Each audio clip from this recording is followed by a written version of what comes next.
This is divinely led. I'm as surprised to be here as you are. I was led to Spiritism because of my personal experience, which could have been described as a first episode psychosis, happened during meditation. And I'd worked in the mental health field for 15 years. And the experience I had was channeling a message from spirit, which I'd never experienced before, never really believed could happen.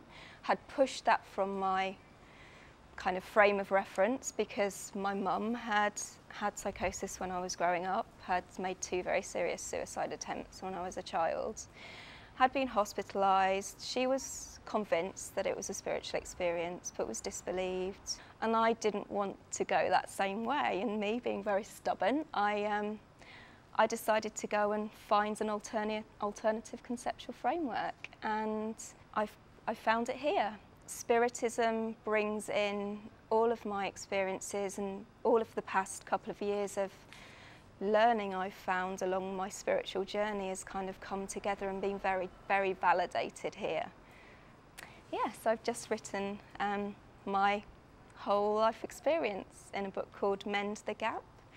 And when I experienced my spiritual awakening, which I now know to be a spiritual awakening, I was given the message that I am a vehicle to bring a new conceptual framework around spiritual crisis into the Western psychiatry framework, for it to be normalised, for us to be acknowledged as natural emotional beings rather than we've spent so long being pathologised, and it's become very medicated, the system, over, you know, we're seen as biomechanical human beings, which we're not.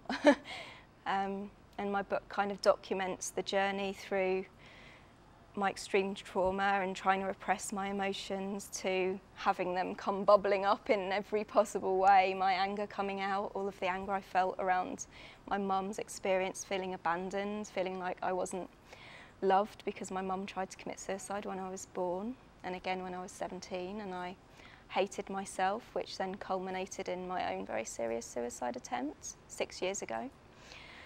And so many times this week I've thought, wow, I'm in Brazil with Crazywise, with Emma Bragdon, working on my journey, getting information to take back into the mental health world within the UK. And 6 years ago I was laying on the side of a road having taken a huge overdose because I felt like I had nothing to offer the world.